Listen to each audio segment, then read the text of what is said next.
All right, here we go. Happy Sunday, everybody. Welcome to the live CO visit. Colin here, my trusty coffee always. And Jeff, how are you doing?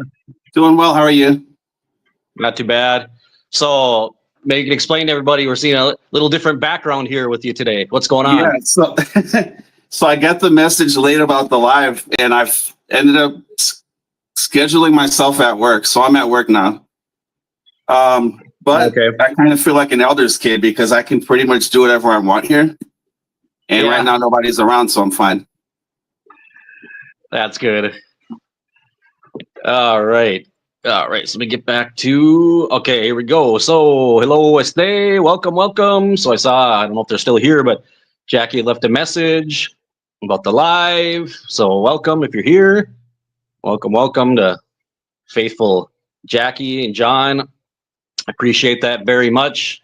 Thank you for that sentiment. And here at the CO visit, we all love you guys too. Thank you for being here. Stay. Happy Sunday to you too, out there on the West Coast. So welcome everybody. Welcome. And well, just kind of gonna have a little discussion here today and let the chat run wild and Jeff will help me out here with some of our topics. But so as you guys saw, just kind of going off of the last video that I uploaded about people who are converts to the Jehovah's Witnesses, or people who are studying. And actually there was a couple people that commented that are in that situation right now, and so it's kind of interesting. It seems like, to me, I guess I shouldn't be surprised. Maybe more than ever, it's probably understandable that there's a lot of people feeling anxiety and questioning things and kind of feeling lost, and with all the situations going on in the world today and the political situations, social situations. So maybe it's even more than ever, that's to be understood, that there's people out there looking for answers, and of course that message of paradise and everything else just hits a note with people. So now questioning. Hello to the Northeast Coast. Okay, welcome. Thank you for being here. Butterfly Queen, welcome. Good to see you too. Come on, this thing's not cooperating with me here. Good to see you. Good to see everybody that's in the chat and everyone that's watching. Thanks for being here. So it's something that it's really easy to be in a situation of vulnerability in whatever form that might be, whether it be emotional, psychological, economical, or any combination of those. And then I think somebody said, I think Jeff, I think you brought it up about how when witnesses go out and preach, so they go into a particular territory. I don't know how they do it now, if it's still like before where they had maps and all of that. I don't know, but and you mentioned how, and this is absolutely the truth. You go into a territory and you go there again and again, maybe every few months you work a certain territory, and you talk to a certain person or people, and maybe 10, 20, however many times, they're just they might take a magazine or they might talk to you, but they're not gonna accept the message. Really, they're not gonna take a Bible study. They're not really interested. They might like the articles or an Awake magazine or whatever, but that persistence, right? Something might change. The circumstances of that person, might change, and you keep going back and you keep going back, and you're waiting to see that change in that person, where all of a sudden you come to the door, you knock on the door, and they open it, and you can sense maybe something's going on. Maybe they're upset, maybe something's going on, and you're just like, it's like blood in the water, right? For the sharks. And like, so to me, so I was thinking about this, like when you're in, at least when I was in, we would always go door to door and think like, somebody might change, or somebody's circumstances might change, like they might lose somebody or might lose a job or whatever. And it's kind of like you're looking forward to that happen to somebody. And it's like when you're in, to me, I think this kind of goes back to like cognitive dissonance again, at least to me, like, you know, when you're in going door to door, you're like, okay, this is a good thing. It's a good thing. But there's this thing in the back of your mind, at least with me, where it's like, that feels kind of predatory. Like you're just waiting for something. You're just waiting for something bad. And why would you wish that on somebody? But like when you're in it, it feels like a good thing. But when you actually leave, you can kind of see it for what it is. And that's like preying on people. Absolutely. Of course. And that's why they taught us all the time to, you know, be persistent, be patient, keep going back, you know, and something will change eventually. You'll see something change. And when you do, you're ready to pounce, you know, so. Yeah. Dave Wicklin, welcome. Hey, welcome, David. Thank you for being here in the chat. So speaking of David, that's what inspired the last video. I don't know if you saw it, David, the last video, but I shared the video of the interview that you did with JT and Lady C. So I was asking people to go check that out, and then basically talking about, you know, how people are vulnerable, and when you're vulnerable, that's when you fall prey. Interestingly, that information, if you guys remember, if you haven't seen it, anybody hasn't seen it, go check out the last video. So I looked up on Google, which Google is now run by AI, right? There's an AI application there that runs Google. And I just put in the search field, how do people fall prey to cults? And so that information that came up, it's not specifically about Jehovah's Witnesses, of course. But when you read that bulleted information about the different reasons, I mean, the shoe fits. If you look at that and you go, do any of those sound familiar? You know, being vulnerable, you fall prey to the charismatic, you know, that the type of, like with the governing body members, right? They present themselves as, oh, the good guys, they're your buddies, they're, you know, and some of them are, you know, kind of comical, and oh, you hear that, and when you're at a low point in your life, and they promise you, another one was they promise you the solution to your problems, right? Wow, the paradise, resurrection, God destroying all these governments and the wickedness and Satan's world and all this stuff, and oh, that appeals to your sense of, you know, justice and maybe whatever injustice you're going through right now. And so people fall right into it, hook, line, and sinker, right? But when does that happen? Like I said, it's not going to happen with people who are satisfied with their situation, with their life. They're never going to become Jehovah's Witnesses. It'll never happen. Not because, as I said, not because the Jehovah's Witness message is any less attractive necessarily than anybody else's, but it's just, you can get that anywhere else. You can get that in any religion. You know, being saved, having a community, all that stuff, going to heaven, and you could do like a quarter of the work that you have to do being a witness. You know, so man, if I can get that, the same deal and no work, that's a lot better. So it always happens to people who are in vulnerable situations, and of course, witnesses are probably the ones that are going to get to them because they're the ones that come to your door, you know, so they beat other ones out to it. So yeah. So as Dave said, yeah. So, you know, I got ensnared and enmeshed mentally at the age of 20 and back in 1992. So look at this. Mom was dying of cancer, only child looking for hope. You know, you're looking for this idealistic future. So yeah, you're going through, there's a, and that's why, Dave, I brought up the video, because that's a textbook example.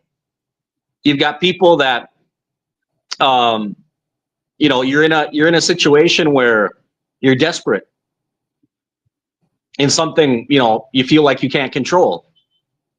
You know, someone's has a health problem, somebody's dying, and you feel this inevitable end that's coming up, but then you're looking for some kind of hope. Oh man, resurrection, seeing your loved ones again. There you go, right? So that's how people fall into it. So So yeah, we targeted ourselves. Steve Hassan was sucked in by the Moonies at a young age, as Randy Waters was pulled into the JW at a similar age. Yeah. So and that happened to a lot of people. That happened to a lot of people. That happened to like I mentioned before in my story about how I came in. I was born in, but my parents were converts, and in the case of my parents, it was kind of a similar situation where we had a family where they were abandoned by their father. So they were raised by their mother. My grandmother raised 5 children, 4 boys and 1 girl, which was my mother. And Catholic. And so one of her brothers, my uncles, got into the organization, started studying. And of course, gave them this I guess illusion of stability, and then he started he got my mom to start studying. And so I guess right away it's interesting how my mom was studying. I mean, even at that early stage, and they had already taught her like this radical like it's all or nothing, right? You're either gonna do this or you're not. And so she was with my dad, and they weren't married yet, and she's just like, I think they already had my oldest brother was already born, I think. And it's like, hey, she tells my dad, either we get married and you got to start studying with the witnesses, or we're done. I'm leaving you. Boom, right out the gate. With that whole thing. Like, you got to become a witness, or if not, and it's like, damn, she wasn't even a witness yet. She wasn't even baptized. Yeah. And already they had her with that mindset, right? And here's my dad. My dad came from an even worse situation, totally dysfunctional family, just a complete disaster, abuse, alcoholism, all kinds of stuff going on. And my dad was just a scared kid, just a traumatized, scared kid. And here he was faced with losing his girl, being separated from his kid, his first child. And on top of all the other trauma that he had from his life, from his family, being abandoned and, having to basically raise himself. So what happened? Well, there you go. Right from the get-go, emotional manipulation, being faced with losing what you had, the little that he had, right? So what did he do? Well, he gave in and he started studying.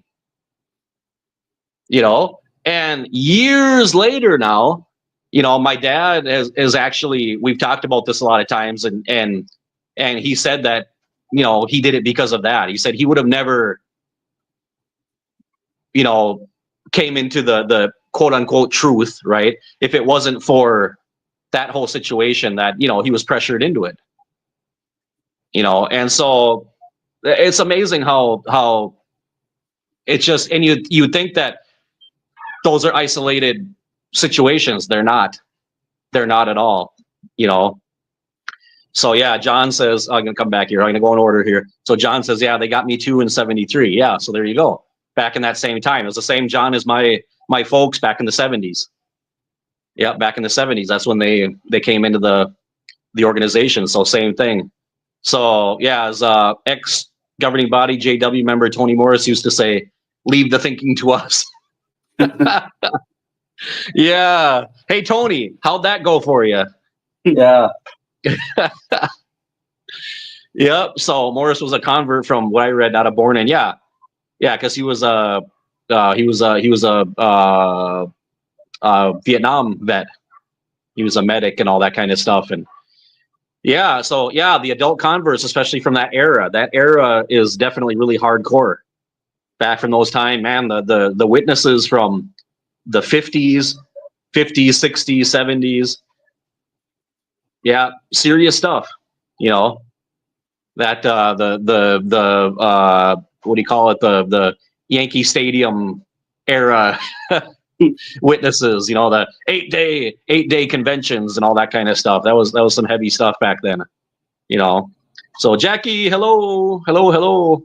So yeah, And that's something that I think the whole I don't think we'll ever see it because of the circumstances, but the whole XJW community is kind of hanging on a thread there, just waiting any day for Tony to come out with some kind of memoirs or something. Maybe the modern day what's his name? Ray Franz. Ray Franz, yeah. Yeah. So, but I don't think that would happen though. I just don't think I don't think Tony Morris has the capacity just with his personality. Well, I don't think he'd ever admit. One of my theories is he has it all written down somewhere already, and he has it set to be released after he dies. Maybe. Yeah, exactly. Yeah. Okay. One of those, should anything happen to me, publish this kind of. Yeah. Yeah. Yeah. The 1975 stir up was the end. Yeah. And that was such a big thing, you know, with 1975 and how it was just so just bold faced out there in their, since the 60s, you know, in their literature, in the watchtowers pointing to 1975. And then they did a complete about face after that and blamed it on the brothers. You know, oh, they were speculating this and that. And people were, you know, and just totally blamed the brothers for it. So that was a pretty cruel deal there. What's interesting though with me is like I was born in, but my mother died when I was 5. So to me, like for a long time, you know, even though I was born in, like that was kind of taken advantage of, I guess, because that was the only hope I had. Like I didn't think of anything outside of that. That's all I knew. So waking up was part of having to face that. But like, I mean, there's circumstances even people that are born in might face. But yeah, it's interesting. Like my dad, I don't know the whole story with them. I know my mother was pregnant with me when I got baptized. So I guess I got baptized twice, but I don't know the story. I don't think they faced any like recent kind of problems when they started studying, but I know my dad had a really, really, really rough upbringing, and his mother ended up studying and getting baptized, and she kept sending him literature. And then one day they kept knocking on the door, and I guess he took a study. But I guess you know, at the time it gave him what he needed. But like I said, even me, like I was born in, but just the hope that was handed out, you know, that was something I had to face when I started realizing what the organization really was. Yeah, absolutely. Yeah, so definitely, all those things, and you know, they will. What Dave's mentioning there about trying to bury their past. They've been trying to do that for a long time, especially as of late with a lot of the stuff going on with CSA and the defunding that they're suffering from a lot of countries, and that's growing. So that they're definitely trying to do that. They want to cover up the practices that they've had. That's why they softened up somewhat. I think in the practice, what it seems like to me is that it's still very alive and well. I don't think they're not gonna get rid of shunning and all of that just overnight. I mean, that's not gonna happen. But you know, it's very easily, actually, as we've seen with Old Light, you know, they get rid of different practices like with the beards and then allowing women to wear pants and telling people now, oh, if you're at the meeting, you don't need to have a suit coat or a tie or things like that. And so right away, I mean, most people, younger people, are gonna forget pretty quick, and then the next generations coming up won't even know about any of that. You know, there's already generations right now, which we've talked about many times, that don't even know about turning in time requirements, all that kind of stuff. You know, there's already many generations that have gone by since we were witnesses that don't know what the theocratic ministry school is, or was, I should say. Right? That's been gone for quite a few years now. So you know, they can bury things pretty quickly, you know. If they get rid of shunning, I wonder if they realize what kind of problems they're going to have. And like the reason I say that is, I'm sorry, let me switch. You know, kind of a personal situation. There's certain things you face and you don't like. You're like, wow, I didn't see that coming. But say they got rid of shunning tomorrow. You know, say you have like a very close family member you haven't spoken to in like 20, 25 years, and you're an active witness, and you suddenly want to make things right with this person. Well, there's a good chance that person's never going to want to talk to you again. Yeah. You know, even if they get rid of shunning tomorrow, there's so much damage that's not going to get fixed. Yeah, exactly. Like you know, and it's just like, you know, if you're in and you shun somebody, just like how that switch goes off immediately and you cut them off, you can't just cut it back on and act like everything was fine. You can't do that. So it'd be interesting to see even if they got rid of shunning, just to see how many more problems they're going to end up facing if they try to go that route. Right. Yeah, that's the problem. Is there's a few of those practices that by eliminating it, I mean, by keeping them, they're having problems. If they get rid of it, they're going to have problems. So with shunning, for example, with the blood issue, you know, there's I mean, it's one way or another, they're going to have issues because they get rid of blood and they say, okay, well, you just do whatever you want. It's a conscience thing. Well, then you're going to have people, wait a minute, my family member died. They refused a blood transfusion. What the hell, you know? Yeah. And now you're telling us it's up to us, you know, so that could get pretty nasty. So yeah, you don't know. Yeah, so Mr. D is talking about the, you know, like the new light on the 1914 thing. Yeah, mid 90s, late 90s when you know they painted themselves into a corner with that one, and then came out with the overlapping generation. That was a wrap for a lot of people too. I mean, that was so ridiculous, that whole, you know, the overlapping generation. And now it's like overlapping again. Now there's a generation overlapping with the one that overlapped, because now all of those people are getting old now. So that whole generation's getting older now too and dying off, and nothing's happened. So it's like, hey, where does this end? Where does it go? You know? So yeah, people were removed, deleted. Yeah, it's all, I mean, they can say whatever they want. It's the, you know, it's all the same thing. Yeah, 50-year-olds needing chaperones to date. Yeah. Oh yeah. Yeah. That's it too. Yeah, it's ridiculous. When Dave was mentioning our beards, yeah, actually we're proper witnesses now because we have beards. We're not apostates anymore, so can't tell the difference. I can go back to the meeting and they won't be suspicious. Summarized in a nutshell, it's insane. Absolutely. Yeah. So, like I was saying, there's really amazing how there was this guy on the last couple of videos, and he was commenting. His name's screen name is Armageddon, and he has a profile pic of Thanos. And he's a, you know, probably an active witness, but he's a Watchtower apologist. And I was just laughing reading his comments, because he was saying how, oh, like the last video about people being vulnerable and getting preyed on and all of that, and he was like actually defending that and saying, well, yeah, it's kind of, I know it's kind of like sleazy salesman type tactics, the way they get you and they reel you in and everything. But he said, but that's okay though. He said, we do that, but it's to get you into something better in the end, you know. Oh, and I'm like, dude, I'm like, what? I'm like, something better? What better? What I said, are you listening to yourself? You know, I said, it's just, man, it's comical.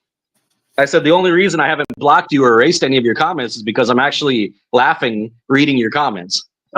You know, it's kind of low key entertaining. I mean, but it's like, you know, I told him, I said, you know, there's any number, since evidently this guy is already, you know, they're already visiting other channels and everything.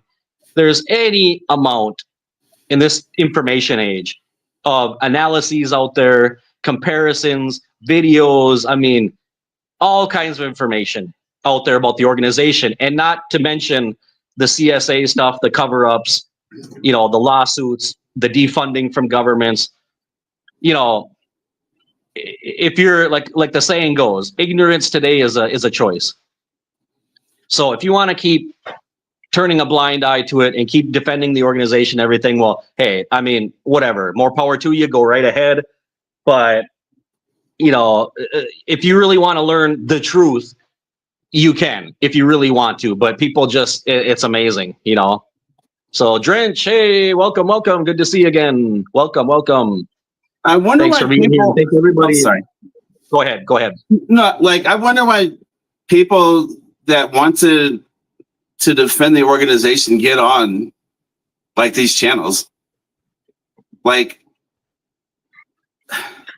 It's kind of fascinating because you and I at least me, I was speaking for myself, I'd have been scared as hell to go on one of these channels. Yeah. Let alone look for reasons to defend that, And evidently that's no more, because they have no fear at all. And you know what? I've never had of any of the people for years now, years and years. These witnesses that come on our channels and they interact with us and they're arguing and all this stuff. I've never had one of them come out and give a direct answer about why do you do this, right? I mean, for us, whatever. I mean, hey, more power to you. Come on my channel. You're contributing in the end. You're watching my videos. It's not hurting me. But why are you doing it? Why are you talking to apostates? And none of them answer it. None of them will answer that question. They always dodge it, and they just go into this one-track mind argument where they won't answer. They just keep quoting scriptures, and I don't know. I don't get it. I guess maybe because they don't want to face the fact that they're being disobedient. They're doing exactly what they're not supposed to be doing. So cognitive dissonance, I guess. So yeah, Beth Stream is kind of fascinating. Yeah, that whole thing was, another just ridiculous situation with the patriarchs being resurrected in San Diego and all that bullshit. I mean, come on. Wow. Couldn't be over in Israel or Palestine where they're from. It had to be in San Diego, I guess. Oh, because the weather is similar and all that stuff. It's wow. And then when it didn't happen, well, I guess I'll just stay living here then, Like, man, that's nice. Yeah. Good old Rutherford and his booze. My thing is, if you go back and read the title, yeah, know-it-alls and bullies. Yep, definitely. But yeah, that's a for sure. Back in the day, there was no circumstance at all where any of us would engage apostates for any reason. I think the only reason now is it's the anonymity that social media provides. That's why they do it. Yeah. It's like, I can hide behind a profile. Nobody can see me, which in itself shows the lack of faith that they have, right? Like, nobody's going to know, nobody's going to see me. And it's like, well, yeah, but what about God, right? I mean, he knows what you're doing, but then, well, I mean, they don't have real faith anyway. So that's that. But that's a whole nother argument we can get into, whole nother video. Yeah. Let me see here. So Dave says, 10 years ago, I was petrified of supposed so-called apostates, as JW Watchtower defines. They were worse than murderers, worse than child abusers, domestic violence practitioners. Yeah. No, it's we're under Satan's control. We're mentally diseased. Yada yada yada. Narcissistic conditioning abuse. So yeah, of course. Yep. Absolutely. And you see that reflected in the people. You see them reflecting that same attitude. Yep, all of the above. Let me see. On my way to work here, see, Drench says, juicy story here. Oh, On my way to work, I met someone in servitude. He handed me a flyer and said, "It's propaganda literature." And he said, he said what I know. I said, "I know enough to stay away from this cult." Yeah. Yeah, definitely. And once you've been through that, you're a lot more tuned into that kind of stuff. It's a lot harder once you're out of the organization. It's a lot harder to get pulled into another situation like that. So definitely, yeah, it's interesting. Interesting drench. Yep. I think the last time I was in New York, like I was walking through Midtown, and they have like those. I guess they're Moonies too. They're trying to recruit, and because the person I was with knew my situation that I had recently left. But the guy came up and said something, and my response was, "No, I just left it." I told him I just left it called. Yeah. Yep. Absolutely. Oh man, I forgot about Yeah, that. that's the truth. And like I said, hopefully, because I can't remember who it was, but there's still a lot of people who it was a video I saw about where they were talking about that topic about how people fall into cults and all of that, and like there's still a lot of people that don't want to, like these so-called experts, they still won't classify the Jehovah's Witnesses or the Mormons, for example, as cults. They say that they have culty tactics, but they're not exactly cults. And I think I disagree with them on that. I think that, I've always said that we need to change the definition of the cult, because it's still, our definition of that is still like the, David Koresh, Jim Jones, that kind of stuff, which yes, obviously those fall into that category as well. But what about these highly organized organizations? When you look at that and you go, okay, well, just because they don't have, for example, one leader, in my mind, doesn't mean they're not a cult, right? You can have several leaders, but they still have the same characteristics as the Mansons and the Joneses and all those guys, and stuff. So, well, there's one guy that I follow on YouTube. He does all kinds of videos, but he did a series of like different religions and whatever. And he did like Jehovah's Witnesses. I actually saw that when I was waking up as well. But like Mormons and Seventh-day Adventists and other groups. And like he said, and I agree with him, he said he wouldn't necessarily say cult, but he said high control group. Yeah. Which I agree with. And it sounds like it's splitting hairs, but to me, that's definitely what it is. I just think the idea of cult carries a certain connotation. But man, I'll share you that channel later. But I definitely have seen it as a high control group. Yeah. And there's just so many elements to other, even if we were going to say something like North Korea, well, how do you define it as a cult? I could easily say it's a cult, but it's definitely just the way the government's run is definitely high control. Yeah. But what I think is, my theory with Jehovah's Witnesses is that it's like big enough to be seen as legitimate, but small enough to fall under the radar. Yeah. And I think that's why they really don't get a lot of attention, even though I think that's kind of starting to change now. Yeah. Yep. Absolutely. Interesting what Dave says, how Jason Zelda just did a YouTube video on how AI views and explains JWs. Yeah. Which, interestingly, AI gets it. AI knows exactly what they are. Yeah, that's just hilarious. But I think maybe high control group, maybe that's the new updated word for cult instead of cult, I right? think so, because I think it Cult's actually kind of- a Yeah, cult can be anything you want, but it's like, or a cult can have different definitions. But a high control Yeah. group kind of gives you specifically what the idea of what it is means, if that makes sense. right.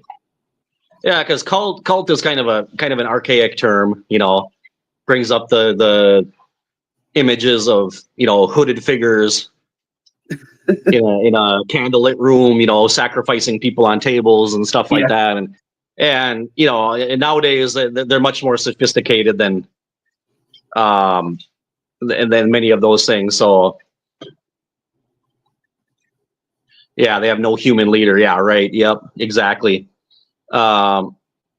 Yes, Jackie. Yes, thank you. Hit that like button, right?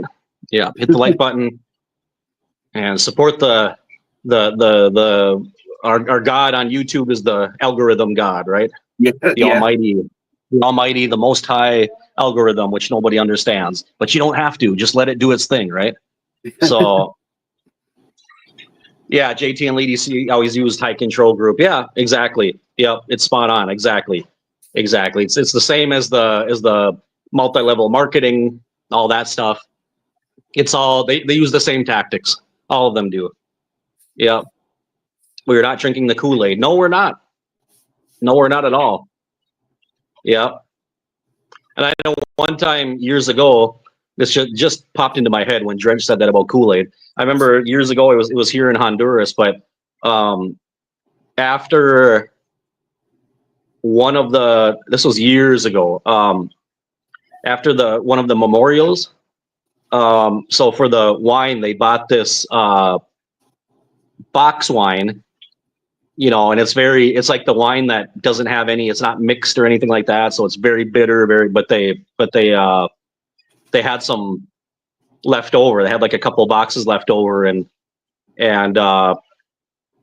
one of these elders was like, we're like cleaning up everything, and he's like, oh, this is left over. He's like, hey, you want to take this home? And it's like, you want it? You can just take it. I was like, oh yeah. So I like at least 2 boxes.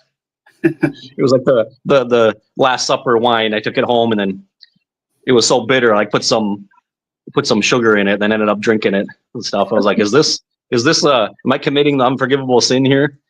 Drinking the Narc Kings. Yeah, they probably are. Who knows? Who knows, Jackie? Yeah, grape juice. Yeah, I was surprised they actually bought like real.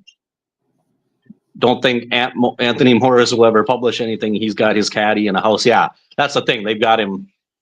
And I think there was probably what is it, an NDA? Is it NDA, non-disclosure agreement? Yeah. Is that what they call them? There's probably an NDA in there somewhere. No, that's why I think he's got it locked up somewhere. Yeah. Yeah, probably. Yeah, lucky. Yeah. Yeah, Jackie, I got to get a little drunk off the memorial wine. So that was probably a sin. Yeah, they have a nice retirement place up in Lumberton, North Carolina. Yep, nice gated community, nice townhome.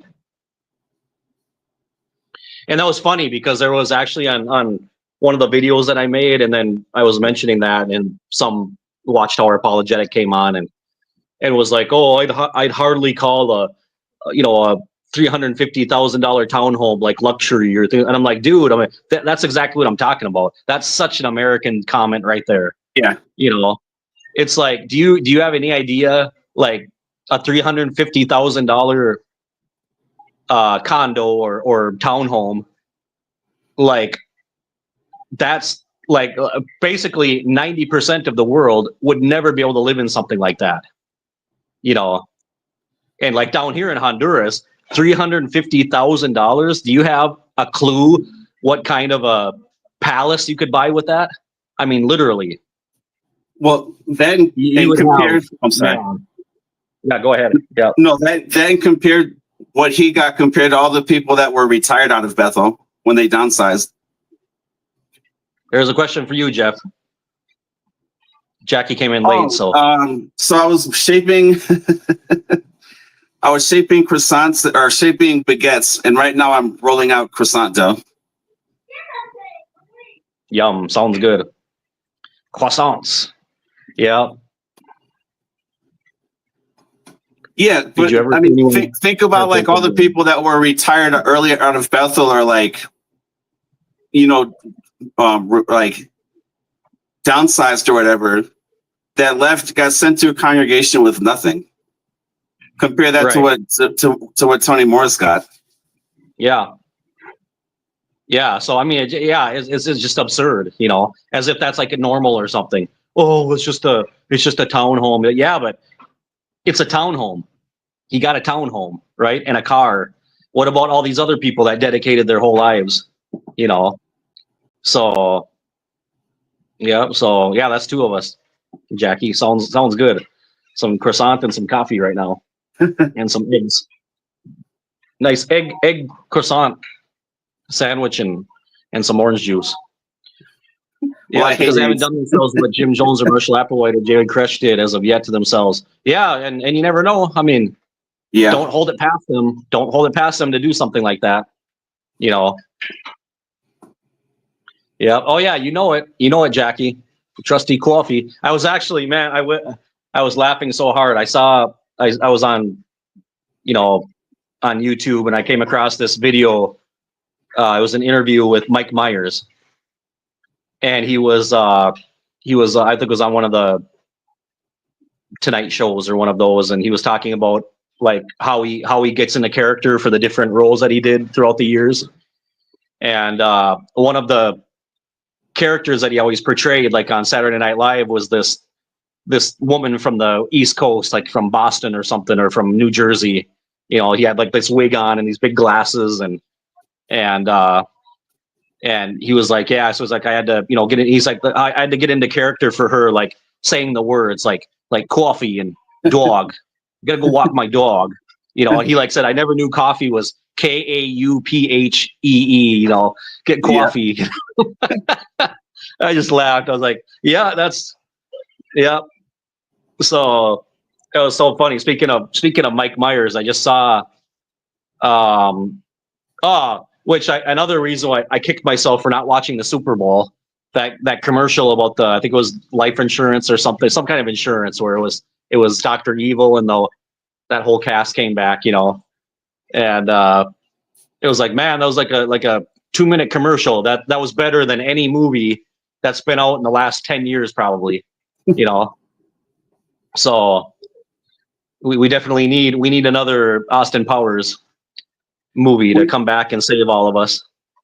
You would have been gone by the time they started telling, at least where I was living in a couple different places. They were basically saying in the US that witnesses shouldn't be watching football. Yeah. Oh yeah. Yeah. Yeah, they started getting a pretty hard line on in a couple places. Yeah. Well, now you know why. And you know what's interesting now is kind of I finally broke down and actually watched the whole halftime show. So I went on YouTube and I watched it, and then I watched a couple of other channels like breaking down what was happening, and there was a lot of, I could probably make like a follow-up on that video that I did about Serena. There was I think what Serena's actually doing is purposeful. She's doing something, because that whole halftime show was basically, there was a message behind that about, hey, this is our people, this is our culture, we're going to do what we want to do, we're not going to get held down, nobody's telling us what to do. There was a big message there, and I watched that and I was like, oh damn, yeah. So yeah, I can see why they're probably not too crazy about people watching Well, I didn't even watch I didn't watch the game, and I never went back to watch the halftime show. I only just like heard about it. Yeah. But yeah, man, curiosity got the best of me, and I actually watched it, and it was pretty good. It was pretty cool. I have to say I liked it. But yeah, there was Kendrick Lamar's performance was there. There was a big message behind all of that, and then seeing Serena, it's basically like, hey, I'm going to do whatever I want to do. Yeah. And you can't do a damn thing about it, right? And if I want to be a witness, but I'm going to keep doing what I'm doing, and that's contagious. She's trolling them. Yeah, exactly right, right. That's the word. She's trolling, but that sends a strong message to other people as well, other witnesses. Like, hey, just do whatever you want to do. You know, they can't tell you what to do.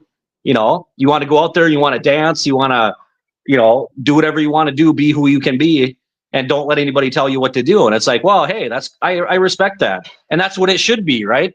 That's exactly what it should be. They shouldn't be telling people how to live their lives or anything else.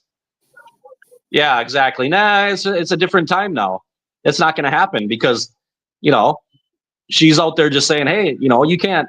I've got money. You can't tell me what to do. You know. So, which is, you know, it would be a whole different organization if that were the case. You know, but what it takes is it's going to take witnesses to take a stand and go, hey, you know what? We're gonna do what we want to do. I'm gonna go to college. I'm gonna take that job. I'm gonna, you know, be a star. I'm gonna do this, do that. And if you want to keep your members, then you better let us do it one way or another. I'm gonna do it, or I'll just leave. You know. So they, you know, I don't think they want to lose those donations from Serena. You know, so they're probably gonna just, the only choice they have is to kind of fall in line with it and just accept it. You know. So yeah, no worries, Jackie. Autocorrect gets the best of us. It happens.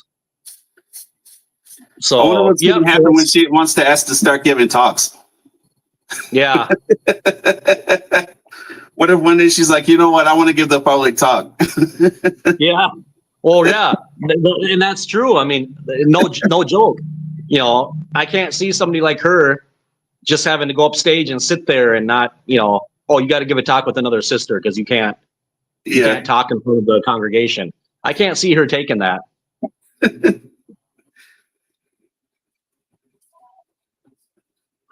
Yeah. Yep, for sure. That's for sure, David. Yep. Now they make comments on those channels to check the box for service. Yeah, and that's the thing. It's absurd. It's like you can't count talking to apostates as preaching. Well, I mean, It's like, technically, no. you could. Yeah, well, yeah. I mean, they can whatever. They can do it if they want to do it, but you can't stop them. But it's like, man, what a mentality, you know? Please do not use critical thinking. Yeah, exactly. Watchtower, yeah. Watchtower ignored Prince's behavior. Absolutely, yeah. I mean, you know, that's the bottom line. I mean, at least back then, like, who was it? Stacy, you know, I heard his Surviving Paradise. He's like, at least they pretended. At least Yeah. they pretended. At least they pretended to care. Exactly.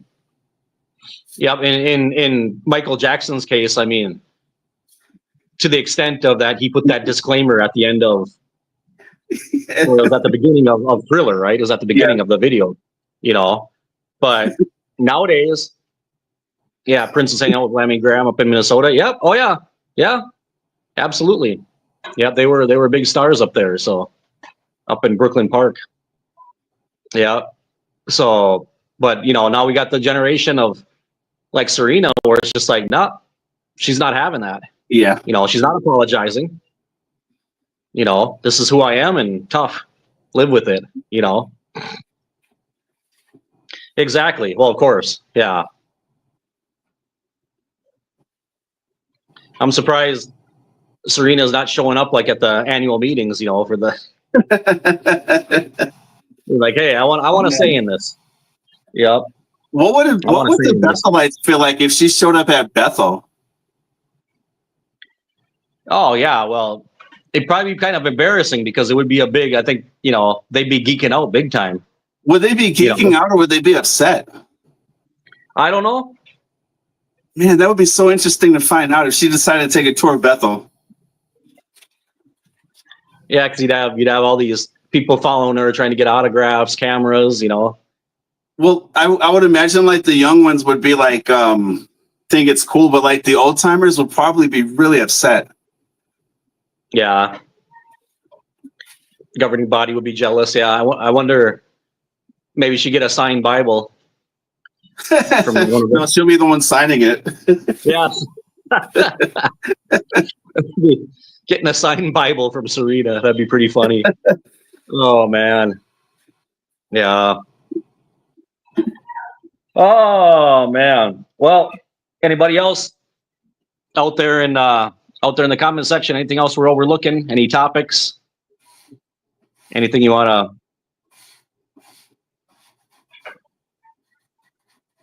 Yeah, I don't know. That's another one, man. The Wayans family. Holy cow! Yeah, with In Living Color and all that.